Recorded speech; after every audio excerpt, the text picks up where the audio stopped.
Good afternoon and welcome to the Contrarians. Last night, the Liberal Party pre-selected Kelly O'Dwyer for the safe Victorian seat of Higgins. While Peter Costello's departure is a major loss to the Liberals, Ms O'Dwyer is a quality candidate who is capable of serving on the front bench. It's nice to see the Liberals have selected a very good female candidate.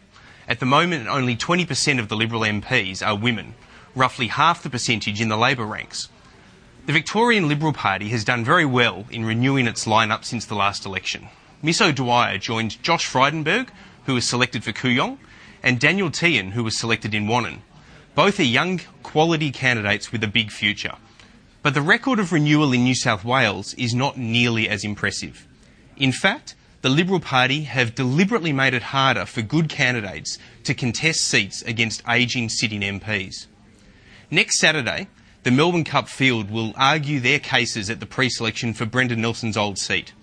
There are some excellent candidates in the race, including the Contrarians' own Philip Senior. But unfortunately, Philip can't talk about the pre-selection because Liberal Party rules prevent members talking about internal party matters. Maybe Dan Brown's next novel can look at the secret society that is the Liberal Party of Australia. What angers me most about the contest in Bradfield is that only one of the main quality candidates will win the seat. Then what do the defeated candidates do? They can't contest the neighbouring seats of Barowra or Mackellar, occupied by ageing, non-contributing MPs, Philip Ruddock and Bronwyn Bishop, because a deal was done so that the nominations for their pre-selections close ahead of the Bradfield showdown. When the Contrarian returns in October, I'm going to ask Philip Ruddock and Bronwyn Bishop on the program to explain why they deserve another 3 years on the backbench at 66 years of age respectively, when the best years of them in their parliamentary lives are behind them. Let's hope they agree to come on the program. It'll be very interesting. That's my view. You're watching the Contrarians.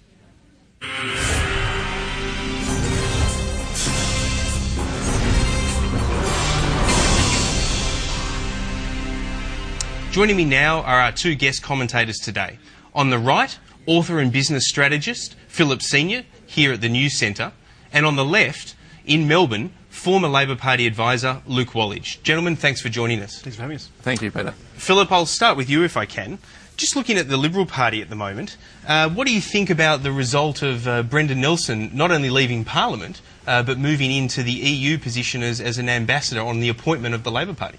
I think it's a fascinating development. I don't think anyone would have any doubts that Brendan will do a fantastic job, just as he's done in Bradfield, and been a terrific servant to both the party and to the country. And I suspect he'll be exactly the same in his new role. I think it is fascinating that after a week in which Kevin Rudd has shown himself to be a rabid partisan, that we've also seen this development as well. So that adds an element of intrigue to the whole thing. But look, I'm sure Brendan will do an outstanding job. But it is interesting, isn't it? Because this time last week we were talking about the partisanship of Kevin Rudd in his onslaught of John Howard and his legacy of 10 years in government.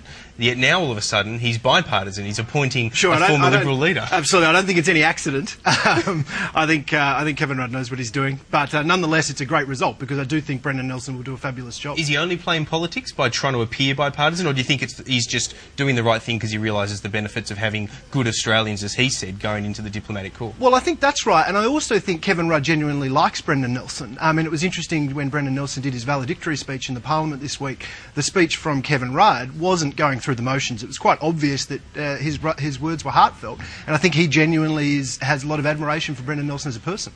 Luke, if I could throw to you, you'd be very critical of what Kevin Rudd's done, wouldn't you? I mean, he's clearly playing politics by being a partisan advocate for Labor principles last week and all of a sudden trying to appear bipartisan now so that he can take the sting off some of the criticism that he copped last week.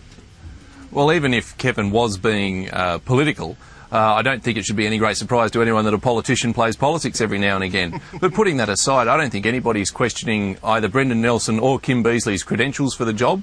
I mean, Brendan Nelson is an intelligent, experienced, principled, caring Australian who has been given a role which suits his unique background. I mean, the thing that often gets forgotten about Brendan Nelson these days is that as both a GP and as someone who was the head of the Australian Medical Association, he brings a unique perspective to his role giving Australia a voice on the WHO. So, look, I think they're both really good appointments, and playing politics or not, It'd be no good if Brendan Nelson wasn't qualified, and he clearly is. But Luke, you're a Labor Party insider, you're well connected in the Labor Party. My understanding is that there's been a fair bit of angst in Labor circles since Kevin Rudd became Prime Minister, that he's trying too hard to be bipartisan in some of these appointments, and that Labor people feel like they're due, after 11 and a half years of John Howard, let's face it, not appointing too many Labor people to posts, their due is now that he should do the same thing and give Labor their chance. Look, that isn't something, I can tell you quite honestly, that isn't something that's communicated itself to me. Look, all Prime Ministers, all Premiers from time to time will alienate different sections of their party or disappoint them in some way. That's what running a governing coalition's about. But I think that Kevin Rudd has the support of the Labor Party pretty much for as long as he wants it. He's doing a fantastic job as PM, and look, any grumbles probably only coming from people who wanted the job for themselves, I'd imagine. Fair enough. Phil, I mentioned Kelly O'Dwyer in my opening. Good selection, 32 years of age, future minister? Look, I don't know Kelly at all, but I can say from what I have heard and sort of do know about her, she sounds like an excellent selection. I was a big Peter Costello fan, so I'm obviously very sorry that he's not going to be with us any longer in the Parliament, but from a couple of perspectives, she sounds like a fabulous candidate. Firstly, as you mentioned, the fact that the Liberal Party absolutely, desperately needs to get more high-calibre, high-quality women into Parliament. So it's fabulous in that respect. Should it consider affirmative action, maybe? That's what the Labor Party used to get more women in. Yeah, well, I knew you'd ask me that question. And look, I don't believe that that should be the course for the Liberal Party. It's not what the Liberal Party believes in, and it does go against our values of being a meritocracy and allowing everybody to pursue their own and do their own individual best. So I think it's actually really, really gratifying, and it should be gratifying for Kelly, that she has got there on her merits, not because of affirmative action, and I think that's fabulous. Luke, if I could just throw to you, you'd be willing to concede that Kelly O'Dwyer is the kind of candidate that is going to help the Liberals get into power, a good quality candidate, a good selection of women? Well, look, first of all, let me congratulate Kelly O'Dwyer on her pre-selection, and she will probably now become the member for Michael Kroger from Victoria. Look, all power to her, and congratulations to her, and I do agree that the Liberal Party does need to renew. I find it a little bit risible that the Liberal Party is talking about a meritocracy when, in the first instance, as you mentioned in the intro, Philip Ruddock and Bronwyn Bishop are going round again, and I'm not sure what definition of meritocracy those pre-selections fall under. But also I think it reveals something about the Liberal Party that in a complete meritocracy they wouldn't think that women should comprise more than 20% of their parliamentary membership. But you can't call the Labor Party a meritocracy either. I mean, union patronage to get into Parliament, and affirmative action, quite frankly, isn't meritorious either. I mean, I think it's a good policy personally, but meritocracy is not something that the Labor Party can sit hand on its heart and say that it's always advocating either. There's always a range of considerations that come into play when people get pre-selected to Parliament, and you'd hope that merit is on top of the list. But you talk about union, as you call them, union hacks. I can't think of a better qualification to sit in the Parliament of Australia than working for ordinary working men and women, trying to ensure that their pay and conditions are adequate and fighting the good fight on their behalf. I quite frankly consider that a very good addition to a CV for a parliamentarian. But Luke, surely you'd accept that you'd actually want a much broader range of perspectives and a broader range of career paths and vocations of people coming into the Parliament than the Labor Party has at present, surely. It's not that anyone has a problem with having people who've come from union backgrounds in the Parliament, but surely you'd accept that we'd be better off if there was more diversity than what the Labor Party puts up. Well, if you're going to talk about diversity, I think the Labor Party does pretty well. I think any party which can include both Penny Wong and Gary Gray in its parliamentary ranks is pretty diverse. And I also find it a little bit amusing to hear this talk of diversity coming from a Liberal Party which is, in the last round of pre-selections, even in renewing the incumbents of some of its seats, has chosen to pre-select political staffers, which Ms O'Dwyer was. She was one of Costello's long-term staffers. In fairness, though, she was also a lawyer and successful operator. She was also a lawyer, and she became a senior advisor to Peter Costello because of her experience outside of political staffing. She didn't go in as an early 20s staffer and do nothing else, in fairness to her. But can I just move things along? The emissions trading scheme, that was the major policy debate. That was the major policy debate that the Liberal Party was having to deal with this week. Philip, you're a Liberal Party insider. We've only got 20 minutes left in the program. Can you explain to me what the Liberals' position on ETS is? I can explain what it is, but let me just say this to start with. There is no doubt that there are multiple views on the ETS inside the Liberal Party, and I don't think anyone should pretend otherwise. But I also don't think we should pretend that that's wrong. The reality is that this country hasn't had the debate on the ETS that it should be having. The embarrassment, I think, for the Labor side of politics is that the whole debate that should be taking place on the ETS, the only party actually having the debate is the Liberal Party. The Liberal Party is having the debate that the country should be having, while Labor is just blindly going ahead with a policy that each side of politics and business and unions and everyone thinks that the legislation that is on the table is not going to be good policy for Australia. But the only party that's actually debating that is the Liberal Party. Luke, Phil makes a fair point Phil, there. How do the you country's answer had the debate. I mean, the Liberal Party's still debating whether or not climate change is real, let alone what they're going to do about it. The Liberal Party's having a debate that the rest of the country had 10 years ago.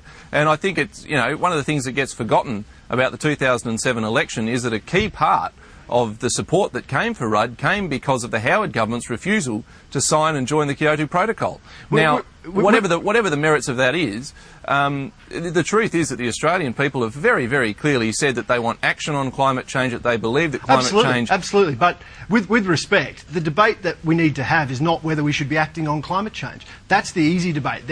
Yes, you're right, there are a few parliamentarians in the coalition that don't agree with that, and there are a few parliamentarians in the Labor Party that don't agree with that too. But that's not the debate we need to be having. The debate we need to be having is the grown-up debate, not whether to act or not, but how we act and when we act, and how we make sure that the action we take doesn't just throw Australian jobs out the window and do nothing about reducing emissions. And ironically, the path that the Labor Party is proceeding down, not only will it not do anything for Australian jobs, it's actually likely to increase emissions. Because all that's going to happen is Australian industries are going to see some of their jobs migrate to countries that aren't signed up to the kind of system that Kevin Rudd wants to put in Australia. And so all we're going to see is actually the situation get worse at the same time as we lose Australian jobs. This is the Liberal Party all over in opposition. They don't know what they're going to do about industrial relations. They float a policy and then they shoot it down again. They don't know what they're going to do when it comes to emissions trading and climate change. They don't know what they're going to do to respond to the global financial crisis. Let me interrupt, because the Labor Party does that all the time. They turn it back on the Liberal Party. What are you going to do? Well, the Labor Party's in government. You explain to me, what is wrong with waiting to see what the rest of the world does at Copenhagen? What's wrong with that? We've waited 10 years, as you say. What's wrong with waiting just a little bit longer to see where the rest of the world falls down on this issue to decide where we then go as a nation? Look, does anybody seriously think that this argument that we should wait is really about Copenhagen? The problem is that climate change legislation is going to die the death of 1,000 cuts. It's going to be sliced up like a salami. It's going to be put off and delayed and put off again. And we're going to hear these same excuses be trotted out from the likes of Wilson Tuckey and Ron Boswell that, you know, we'll all be ruined, said Hanrahan. The fact of the matter is, the sooner Australia adopts a green-friendly plan to curb our carbon emissions, the better position we'll be when it comes to the rest of the world. Now, look, obviously, we'd all like India, China, the really big emitters to sign up at Copenhagen straight away. We'd prefer that there was a system in place right now. Of course we would. But I don't really see how the prognostications of doom and gloom are going to come about.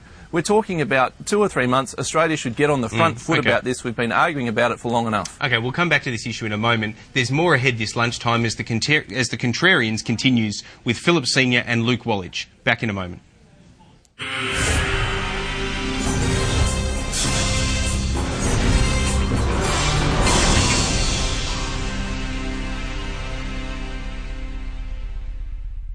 We're watching every move our leaders make 7 days a week.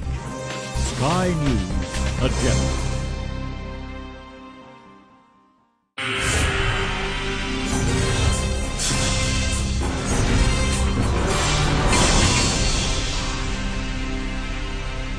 Welcome back. Our Contrarians this week are Philip Senior here in the News Centre and Luke Wallach in Melbourne. Luke, if I could start with you. Just on this ETS issue, OK, we're all very impressed with Kevin Rudd's 5% emissions target cuts, but when you describe global warming as the single greatest challenge in any of our generation's lifetimes, surely that requires more than a 5% cut, or else your rhetoric is nothing more than rhetoric. Look, I'm not a scientist, and so the actual mechanics of whether it's a 5% or a 10% or a 15 or 20% cut, I must confess, they escape me. I think there are a couple of important things, though. First of all, we need to get the scheme in place, and if we have to, at a later date, tinker with it, then so be it. But we need the scheme in place first. Secondly, I think to say that somehow Kevin Rudd's only engaging in rhetoric on this issue, when you consider the opposition that this particular piece of legislation's faced from right across the political spectrum, from the Liberals and the Greens to the Nationals, Senator Fielding, of course, from Family First, going across to the United States and coming back telling us that climate change is, right up there with Dan Brown and Harry Potter. I think you can see that the Prime Minister is very, very committed to this issue in the way that he's fought for and pushed this through. But look, I'll turn to Phil. I mean, on this issue of rhetoric, whether it's the ETS or Rudd calling for an education revolution, he's called for a war on everything from drugs to gambling. Does his Prime Ministership match up to such strong rhetoric? And if not, why? No, I don't think it does at all. And I think what Kevin Rudd's trying to do is walk the fine line of appearing to be doing a lot without actually doing too much. And if it was to take two examples, in the case of the ETS, that's for a very obvious reason. Kevin Rudd's not a dummy. He knows that there are real implications through the economy if you move seriously forward with an ETS ahead of the rest of the world. He doesn't want to lose re-election because thousands and thousands of Australians are out of work. So what does he do? He talks a big game on the ETS, but actually proposes to do something a little more minimal to try and get that appearance that he's doing something without actually taking the ramifications. And equally on the education revolution, when you look at the detail of the policy that's been put through, it's either been very, very thin or frankly just terrible policy in many cases. But again, by talking about the education revolution so often, he creates the impression that he's doing something. Luke, I want to get your reaction. I want to quote from somebody who wasn't always a huge fan of Kevin Rudd, but is now actually his Deputy Prime Minister. It's Julia Gillard, and yesterday Mark Latham in the Financial Review quoted from an email, I suspect it was, that was sent to him in September 2005 by Ms Gillard. And this is what she had to say about Kevin Rudd. Your Prime Minister, our Prime Minister now, she said, Rudd is out campaigning his little heart out to be leader, seeing newspaper editors, doing business functions, backgrounding, all the usual stuff. She then goes on to have a go at Wayne Swan, her treasurer, in this email, and she says Swan is apparently complaining to anyone who will listen about how little coverage his recently published book got. So everything is pretty much as usual, Gillard says, according to this email. There's two questions for you. The first is, what does that say about how they really get on behind closed doors? But secondly, what does it say about Julia Gillard's judgment that in September 2005 she was sending that kind of email to somebody like Mark Latham, who was pretty well known by then to not exactly be someone who holds confidences? Well, I'll take them in the order. On the first point, I think it's pretty much a matter of public record that Hawke and Keating had a very strained relationship, to put it nicely. I think it's also a matter of public record that Howard and Costello didn't always get along. So Rudd and Gillard have a strained relationship. Very, very fruitful outcomes, and I can't see why Gillard and or Rudd would be any different. On the matter of talking to Mark Latham, I think most people would now know the sort of person that Mark Latham is. I certainly wouldn't be sending emails to him unless they contained unprintable words. But look, Julia Gillard is the Deputy Prime Minister of Australia, and by just about every single account she's doing a fantastic job. So to pull an email out from 4 years ago is... Are you basically confirming that Gillard and Rudd don't get on? Well, look, I wouldn't know. I'm not in the room. But what I'm saying to you is that you don't necessarily have to get on to be doing a good job. And I think, Howard and Costello is a prime example. And as I said, we go back to Hawke and Keating. I think that they produced fantastic outcomes for Australia, and it's fairly well known that they had, at best, a very strained personal relationship. So I don't know what the relationship is between Rudd and Gillard, but I don't think it really matters whether or not they get on personally. And to be honest, if you accuse a politician of campaigning and wanting to be leader, that's not much of an accusation, is it? If I could turn to you, Phil, population growth. This has been in the headlines. Wayne Swan has launched the new population centre just today, I think. There's some suggestions that our population is going to hit 35 million by just before 2050. What's the good and the bad in this for Australia? Well, look, there's not a lot of good. I mean, it's good that we have a growing population. We need that, there's no question. But the problem we face as a country is not so much the size of our population, but the shifting demographics. The fact that the population is going to age so significantly over the coming decades. The exact numbers escape me, but we're going to roughly double the portion of the population that is over 65 years of age. And the ratio of working age people to people of non-working age is going to dramatically shift for the worse. That creates huge challenges for the federal government government particularly, creates structural problems for the budget, and it means that we should, at a time that we're facing this challenge, it's incredibly irresponsible that we have a government who is going to make our starting position for dealing with those challenges far worse by running up huge debts and deficit that mean we're going to be paying billions of dollars in interest payments as we're going to have a workforce that shrinks over time. Well, let's hope, gentlemen, that by then the government's got a solution for it, because I think all three of us are going to be at about pension age, so we better hope that older Australians are well supported. No ifs, no buts, no maybes. Luke, I'll start with you. Is the Chaser's Julian Morrow a serious enough person to do this year's Andrew Olley Memorial Lecture on the media? Yes, I think he is. I think that the lecture has in the past had Steve Vizard give the address. It's had John Doyle, one half of Roy and HG. And look, Julian Morrow's a satirist, and while the Chaser team have pretty publicly at times gone a bit too far and been fairly publicly chastised for that too, satirists play a very, very important part in any society. They hold basically a mirror up to the community. And look, I think that Julian is a thoughtful person. I've heard him speak before, and I, for one, would be pretty interested to hear the lecture, but definitely a serious person, yes. Okay. Philip, if I could turn to you. Pedophiles released from jail should be treated like any other citizen because they've served their time. They've done the crime, they've served the time. Yes or no? No, I don't think so. Look, as much as we'd like to take that view, I don't think we can. We know as a society that pedophiles have relatively, compared to a lot of other types of criminals, very high rates of recidivism. So I just don't think we can, as much as we might like to, treat them the same as anyone else in that respect. Where do we house them? Well, look, I think that's an interesting one. I mean, my personal view is that we would be better off trying to relocate them in inner city areas and CBD type areas than in the suburbs. Labor electorates, that kind of thing. Well, perhaps, but not for that reason. But because the fact that when children are in those areas, they're generally accompanied by their parents. It's not traditionally the case that there are many schools in those types of areas, so it feels like a lower risk environment for relocation than in the suburbs. Okay. Yes or no for you, Luke? Australians should vote to become a republic at the next election? I think no. Quickly, which I think there are bigger upset? issues facing the country. I'd like to see Australia become a republic, and I am a Republican, and I do think it's something that will happen within the next 20 years. That's my personal belief, but I don't think that the next election is really the forum or the platform for it. I think that we've still got the global financial crisis to deal with, which is still out there. We've been talking about emissions trading schemes here today. So I think they're the big much issues, else on. and a republic can go on the back burner for now. Okay. Last question for you, Phil. Politicians' private lives should be public business, yes or no? I think yes. I think obviously there's a fine line with this stuff, but I think the reality is that when we are choosing people to represent us, to represent the community, it's important that we know their values, and I think that inevitably means that we're going to want to know to some extent about their private lives. So that's unfortunate for politicians, but I think it's something that we should accept. Okay. Our guest this lunchtime, author and business strategist Philip Senior and former Labor advisor Luke Wallage. That's all we've got time for this edition of The Contrarians. Don't forget PM Agenda at 4:15 Eastern Standard Time. I'm Peter Van Onselen. Thanks very much for your company.